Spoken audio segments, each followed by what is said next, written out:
Good morning, good afternoon, or good evening from wherever you're watching or listening. My name is Caleb Glick. I'm a lawyer here in the great state of Texas with the Calhoun School of Law to bring you a lot of information plenty of bad folks would rather you not have. For today's lecture, ladies and gentlemen, we'll provide another installment into our series on Mr. Algernon Sidney's Discourses Concerning Government. Now we're going on to Chapter 2, Section 2, so if you haven't watched the preceding sections, I would highly encourage you to do so, because Mr. Algernon Sidney, often directly referenced by the founding generation, significantly influenced the thinking of the founding generation. So when you go about trying to understand the U.S. Constitution, the U.S. Declaration of Independence, or any of the state constitutions, if you want to understand and be able to apply the rudimentary principles that the founding generation depended upon and alluded to, reading through Mr. Sidney's works is going to be greatly to your benefit in completing and effectively going about that endeavor. So let's go ahead and jump on over to the Discourses Concerning Government. Like I said, we're going on to Section 2 of Chapter 2, which is summarily titled, Every man that hath children hath the right of a father, and is capable of preferment in a society composed of many. He says, I am not concerned in making good what Suarez says.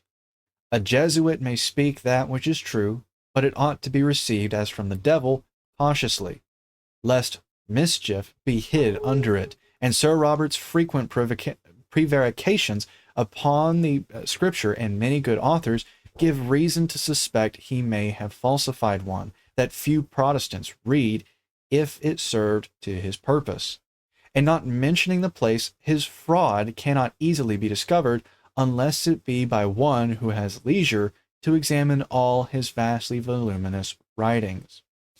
But as to the point in question, that pains may be saved, there is nothing that can be imputed to the invention of Suarez. For, quote, that Adam had only an economical, not a political power, is not the voice of a Jesuit, but of nature and common sense.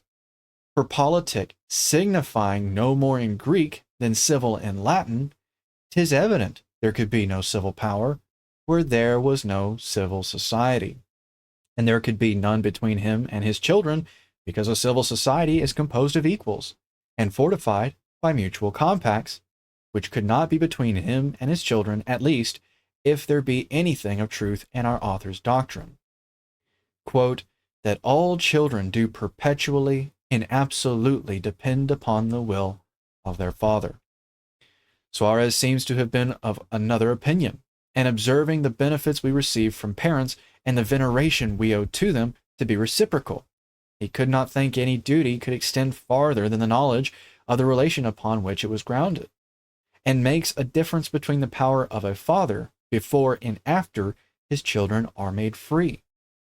That is, in truth, before and after they are able to provide for themselves and to deliver their parents from the burden of taking care of them, which will appear rational to any who are able to distinguish between what a man of 50 years old, subsisting by himself and having a family of his own, or a child of 8 doth owe to his father.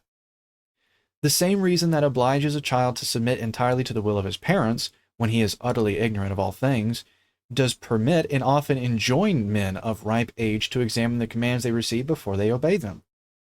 And 'tis not more plain that I owe all manner of duty, affection, and respect to him that did beget and educate me, than that I can owe nothing on any such account to one that did neither. This may have been the opinion of Suarez, but I can hardly believe such a notion as, quote, that Adam in process of time might have servants, could proceed from any other brain than our author's. For if he had lived to this day, he could have had none under him but his own children. And if a family be not complete without servants, his must always have been defective, and his kingdom must have been so too, if that has such a resemblance to a family as our author fancies. This is evident, that a hard father may use his children as servants, or a rebellious, stubborn son may deserve to be so used, and a gentle and good master may show that kindness to faithful and well-deserving servants which resembles the sweetness of a fatherly rule. But neither of them can change their nature. A son can never grow to be a servant, nor a servant to be a son. If a family therefore be not complete, unless it consist of children and servants, it cannot be like to a kingdom or city which is composed of free men and equals. Servants may be in it, but are not members of it. As truth can never be repugnant to justice, 'tis impossible this should be a prejudice to the paternal rule, which is most just, especially when a grateful remembrance of the benefits received doth still remain, with a necessary and perpetual obligation of repaying them in all affection and duty. Whereas the care of ever providing for their families, as they did probably increase in the time of our first long-living fathers, would have been an insupportable burden to parents if it had been incumbent on them. We do not find that Adam exercised any such power over Cain when he had slain Abel, as our author fancies to be regal. The murderer went out and built a city for himself, and called it by the name of his firstborn. And we have not the least reason to believe that after Adam's death, Cain had any dominion over his brethren, or their posterity, or any one of them over him and his. He feared that whosoever saw him would kill him, which language does not agree with the rights belonging to the haughty title of heir apparent to the dominion of the whole earth. The like was practiced by Noah and his sons, who set up colonies for themselves, but lived as private men in obscure places, whilst their children of the fourth or fifth generation, especially of the youngest and accursed son, were great and powerful kings, as is fully provided in the first chapter. Though this had been otherwise, it would have no effect upon us, for no argument drawn from the examples of Shem, Ham, and Japheth, if they and their children had continued under the dominion of Noah as long as he lived, can oblige me to resign myself and all my concernments absolutely into the hands of one who is not my father.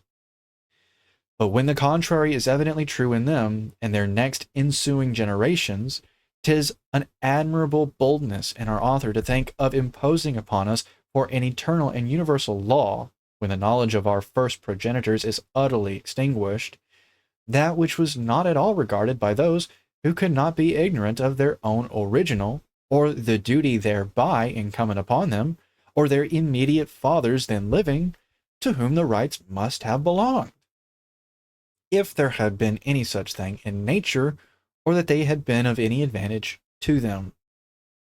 Whereas in truth, if there had been such a law in the beginning, it must have vanished of itself for want of being exercised in the beginning, and could not possibly be revived after 4,000 years, when no man in the world can possibly know to whom the universal right of dominion over the whole world, or particular nations, does belong. For 'tis in vain to speak of a right when no one man can have a better title to it than any other.